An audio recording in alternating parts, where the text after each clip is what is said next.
Hi guys, it's me Shalab and welcome back to my YouTube channel. Today is another day, another video, and another vlog. At kung di ka pa nakakapag-subscribe sa aking YouTube channel, please click the subscribe button and click the bell button para ma-notify ka sa mga bago updates sa mga videos ko. So for today's video, nandito tayo sa bahay nung time nila na to, Vanessa. unexpected talaga lahat ng mga pangyayari. Bala ko lang naman kasi ay tumambay at kukunin lang yung costume ko. Tinanong na rin niya ako nung una pero tumanggi ako kasi sabi ko hindi rin alam ng jowa ko. Siyempre natutulog siya, ayoko rin naman samantalahin na hindi niya alam, di ba? Ganyan tayo ka ba? Pero ayun na nga, tumawag yung asawa niya at tinatanong kung iinom daw kami at sabi niya ayaw ni Shaisi. Tapos ayun, napaisip ako, nag-isip ako ng maraming beses. Kala mo talaga napakatinong tao. Ang tagal ko na kasi hindi nagiinom. Noon kasi nagiinom ako, napakalakas ko talaga sa alak. Dati kasi pag nasimulan ko, ayoko lang tigilan. Hindi naman ako yung tao na super alcoholic, pero syempre kasi parang hinahanap-hanap rin siya ng katawan ko. Pero hindi naman yung totally na grabe. Parang isang bote lang, tapos okay na. Dati talaga ang lala nung sobrang stress ako halos araw-araw, tapos may times na parang linggo-linggo kailangan ng katawan ko ng ganyan. Which is hindi siya talaga pwede ngayon kasi mahirap kaya magbisyo nung wala kang kapera-pera. Tapos kapag nalulong ka, hanap-hanap mo, mababaon ka lang sa pera kakautan para lang may maipambisyo mo.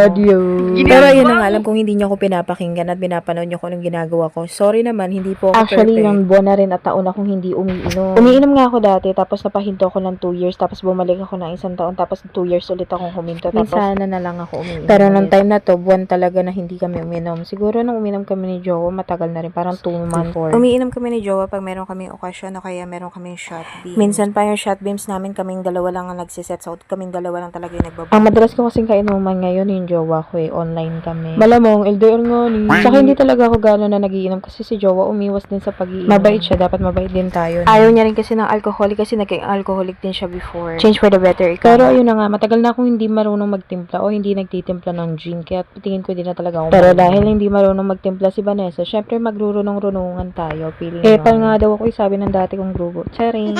Joke lang. Issue na naman. Pero yun na nga, share ko lang bago ang lahat. Tuwang-tuwa talaga ako nung nakita ko si Vanessa na bumili ng chichirya. Syempre, napapayag niya na ako, napa-oo niya na ako.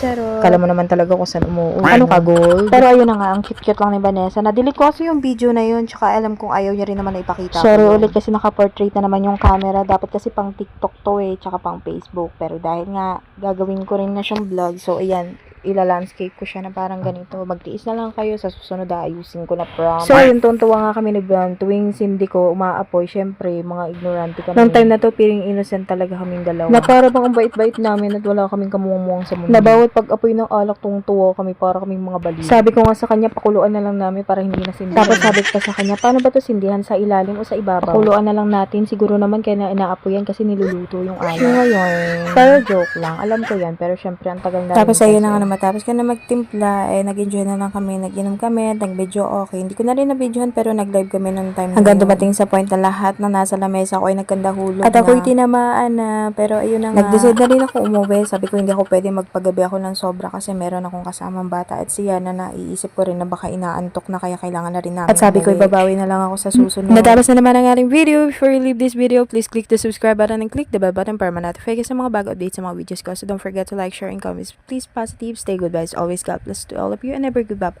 Bye!